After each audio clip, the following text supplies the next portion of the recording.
Trahan. I have been with Good Mews since the year 2000. I've been on the board since 2003. I've been president since 2016.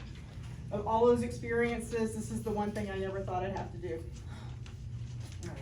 Say goodbye to Gloria. Yeah. I kind of thought she'd outlive all of us, you know? Her spirit was infectious, and we are standing in the physical embodiment of her dream. The night we had the open house for the donors for this wonderful facility that we're all in, I was actually standing right over there. And I remember watching Gloria sprinting down the hall to run into Joan Peterson, who was one of my predecessors on the board. And the two of them grabbed each other as tight as they could and just kept saying, the dream is alive, the dream is alive. We did it. And I remember being grateful to have witnessed that moment without them realizing I was witnessing it. And I remember being so thankful for all of those who came before us to build where we are now. So again, thank you all so much for being here. At this time, I'd like to invite Elizabeth Finch up to share some words from Gloria. That was beautiful, Gloria. So I did not meet Gloria until I think it was 2017, but quickly formed a connection with her, and we talked a lot, and she became somebody very special to me. About a year ago, when she was starting to really experience some health issues, she packed up all of her Good Mews memorabilia and sent it to me. And the fact that she entrusted that to me meant a lot. I didn't really go through all of it until after she passed away, because I knew what her sending it to me would likely mean. But I found some treasures. Among those treasures are a lot of that's going to be shared in a special newsletter that we've got coming out, a history project, if you will, that some of you have been involved in and been working on. But among everything else that she sent, I found a letter that she wrote to the entire organization February 3rd, 2001. And in Gloria style, it's perfect for this. It's addressed to the members of the board of directors, staff, veterinarians, volunteers, and donors. Dear friends, the years pass quickly, lives and times change, but what is dear to us remains in our hearts. There is one thing that always remains constant, and that is the overwhelming sense of gratitude that I experience. As I read my Good Mews newsletters and picture in my mind's eye the activities of all the residents, a flood of memories and flashbacks return to early beginnings when there was nothing there but 3 layers of carpets to pull up and sinks, cabinets and rooms to be installed, along with the thrill and expectations that soon the beloved animals would be there and a dream was coming true.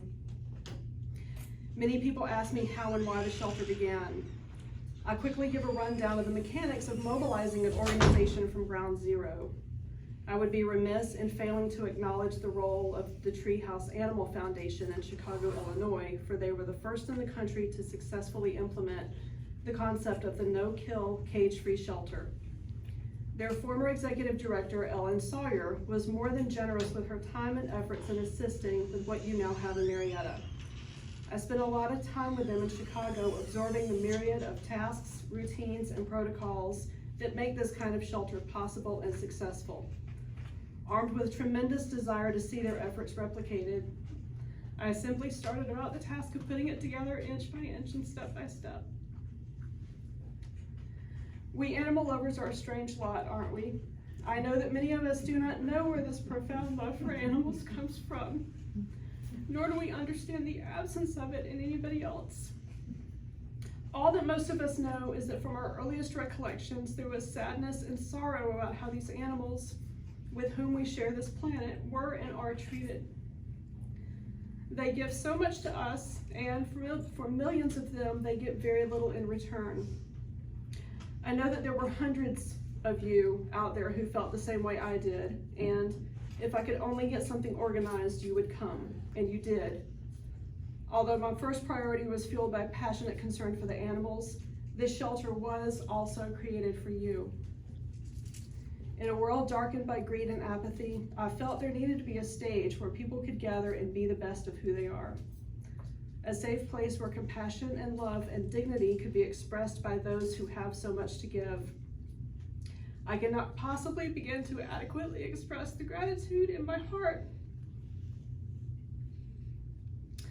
to all of you for keeping this dream alive and well, and progressing to the final pinnacle of impeccability that I know is possible. That's a tongue twister. Your work is important, not only for the animals, but for yourselves and our civilization. If we wish to live in a kinder world, what better place to start than with those less fortunate whose voices are silent but mighty? Although there are many whom I have not personally met, I feel that I know all of you. I know you through the love in your hearts that somehow connects with the love in mine.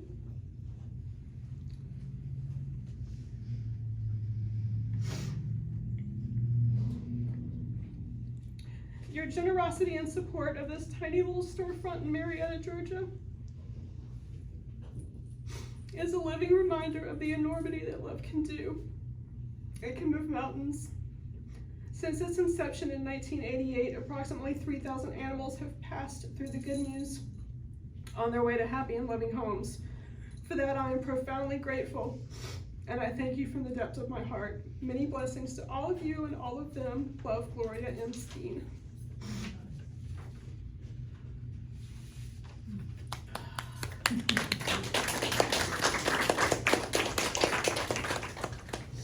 And as a gift from Good Mews Animal Foundation to Gloria, we have, I might need your help, Mark, or Scott, to reach this. We have a plaque that we are dedicating to Gloria.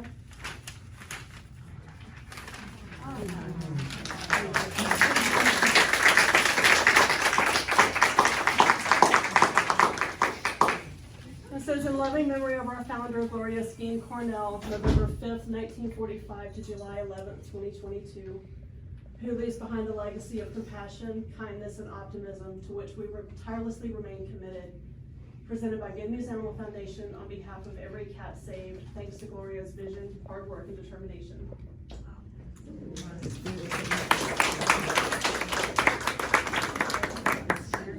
At this time, I would like to invite our new Director of Development, Mark Dallas, to say a few words. That was beautiful, thank you. And two things I wanted to accomplish. Number one was speak briefly about a woman who I never met, but whose love I feel every day when I walk in here and cats rub up against my ankles and I wonder where the where the roller is and all that other thing before I go to my next meeting. Because as the guy who does fundraising, it's probably not best to go and put cat hairs on people. Although it does leave an indelible mark, so suffice to say. And I'm Mark Dallas, as Elizabeth said. I'm literally two months here, still drinking from the fire hose. And I just wanted to tell you how much I appreciate all the incredible welcoming that I've received from so many people. Over the next couple of months, I'll be reaching out to a lot of folks to have a discussion, have you share with me sort of from your hearts why it is that you do what you do, why you invest so much time and effort and money into this organization. I mean, as if I don't know from this today. So from that front, I just wanted to say, thank you very much. I really appreciate the opportunity to be part of the team and know that I understand that the volunteers, those folks who are standing here, are the heart and soul of this organization. And without you, we're nothing. Thank you.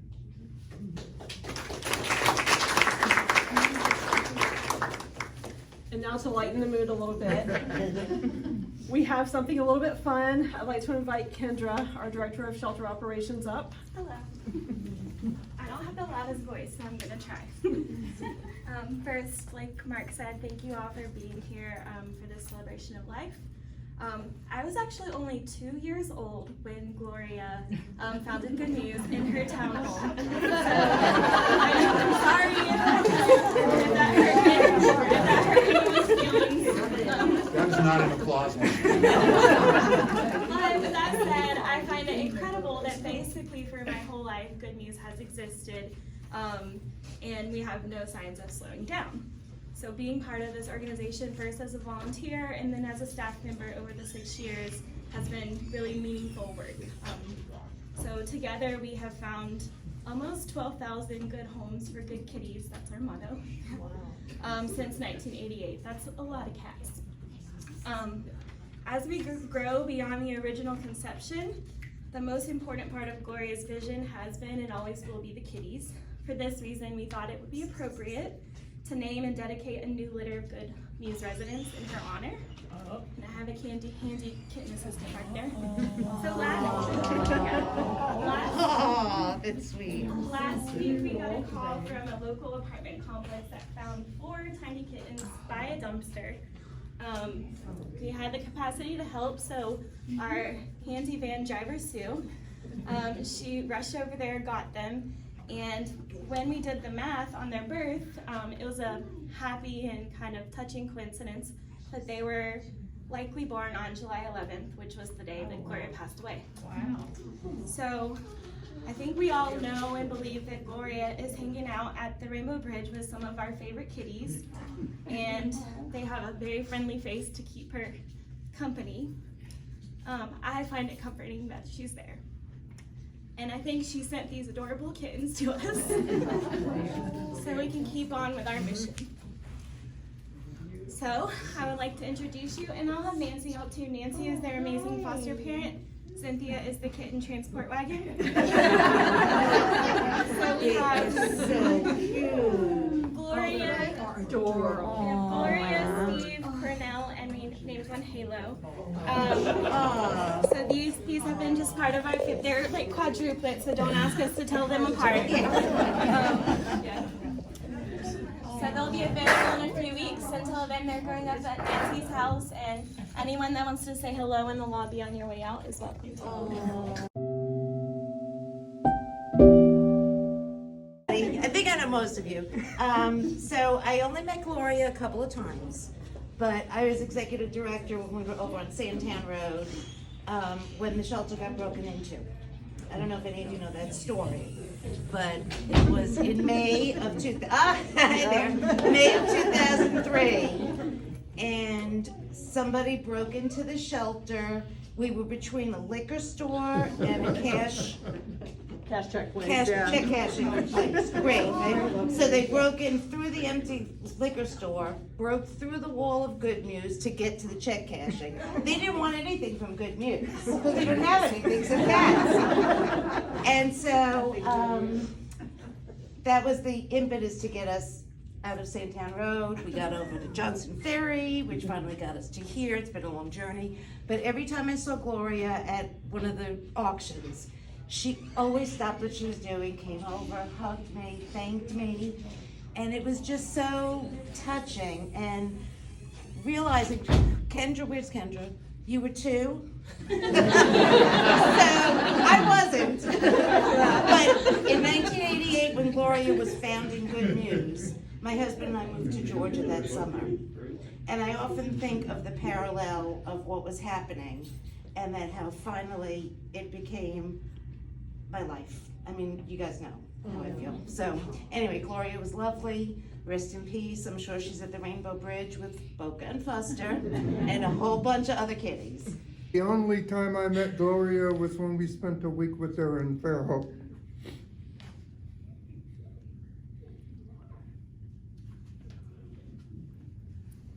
And she was an amazing lady who sacrificed a career with the airlines in the 1980s in exchange for taking care of stray cats. as told to me, she got fired by Delta Airlines for missing too much work as she was paying attention to Good News. That's a very special person. I'd like to add to that a little bit. She also laughed when she told that story. That it was not easy to get fired from Delta. That's true, she did say that. She had to work at it so that she could spend more time with Good News. But to meet her was to love her immediately. I mean, that's our story. I flew with Gloria, Delta Airlines, so we go way back, way back. I know that whole scenario, but I tell you what, she was one of the funnest people to fly with, and her love for animals and talking about them and just all that she did. And yes, she would laugh at the fire. I remember the whole and but you know, she had another mission, and this is what it was, and people followed her. They loved her. She'll be missed. I remember Gloria too. I met her, I flew with her in Chicago, and then we both ended up in Atlanta, and I didn't fly with her much because she was always flying day trips because she had to be home with the cats, and I was on 2 or 3 day trips. But I always regret that I didn't get involved. Yeah, I could have helped her with Delta. You more than made up for it here, Yeah, Sharon. absolutely. You put in your hours.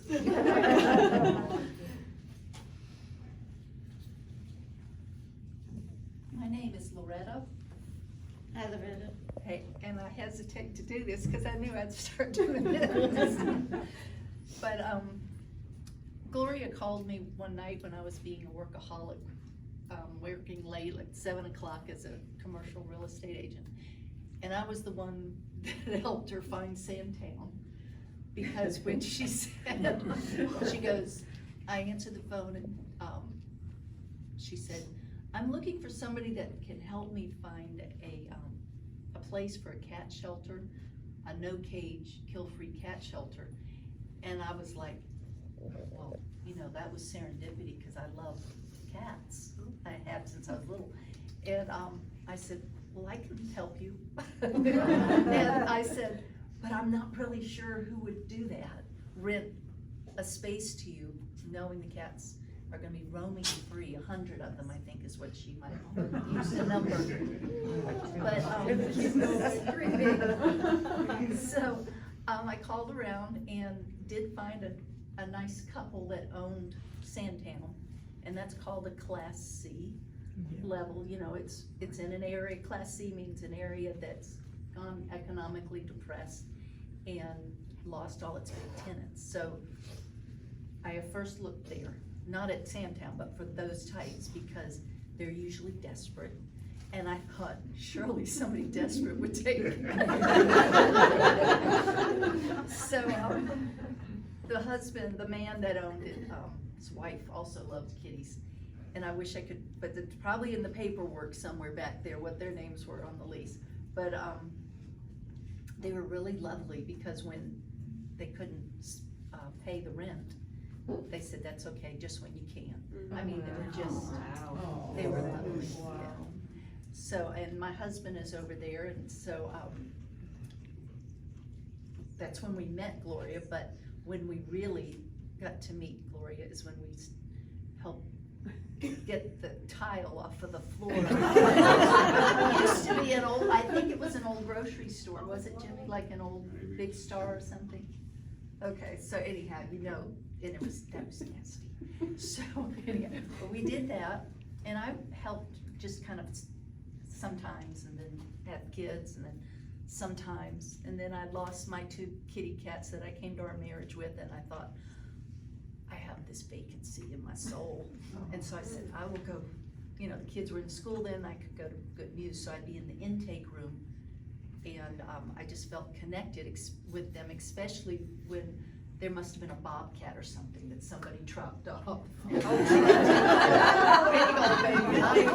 Leather gauntlets out, and I still couldn't open that door to clean his gate. I was like, here's to you, guy.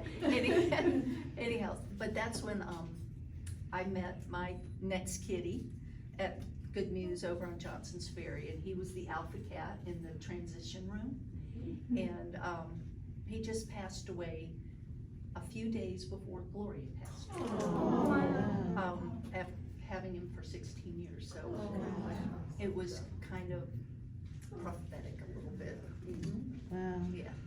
So, but I became very close friends with Gloria over those years. I was her maid of honor to Steve. And she gave her china and her crystal that she had gotten from her family, her mom and her grandmother, to my girls when they became 20-something. And I quickly took it back quietly because I didn't have ready for it. But when they get more mature, they can. But deep conversation. So I'm sure, especially you and I have talked about the deep kind of conversations, intellectual ones, you could have with her for hours and not be bored. And she would lay things bare as far as her beliefs and invite you to lay yours bare. And sometimes they would be so different, but the thing that made our friendship grow was we accepted that we weren't always going to agree. And how many people do you know you could do that with? Right? And that's what brings, I think, one of the uniqueness of this is you have so many people that are so different in their beliefs of whatever, but they all have that one where they don't think it's right. The way the cats get abused, because that person who wants to abuse them has issues that they grew up with. And why take it out on this sweet, gorgeous animal? Right? Yes. But thank you. I went to a new cat vet in 1992 over in Roswell, and it was the Cat Clinic of Roswell, Dr. Melinda Merck. And while I was there, I saw a little donation jar on the counter, and it said Good News, and it was with the old original logo. And I said, what is this? What is this place? Because I had just graduated college, didn't want to go back to work, so didn't quite know what to do with my life. And she goes, oh, it's this new cat shelter that opened up, and I'm helping the lady out. I said, is it a good place? Because I'm not the type that can go to animal control. Just kind of depresses me too much, even though I know it's a reality. But you know, she said, yeah, it's a wonderful place. So I, next day, went over, walked in, met Gloria, and said, how can I help? And I would say within a week, I think that's when I was there, probably starting 60 hours a week, helping around because I didn't have kids. I had a husband that worked from morning till night, and I had the flexibility to do it. And it was great to meet Gloria, and we worked closely together for lots of years and lots of good times, lots of hard times. But I've always admired her leap of faith, because I think that's what it took to start Good News. She didn't have a good plan in place to do it, but she had the heart and the will to do it, and the guts, exactly, in that leap of faith. And it just took everybody else coming along to build on and help it go. So I'm thankful to still be here and still helping out, and glad I ever got to get to meet her and get involved with this. It's kind of serendipity.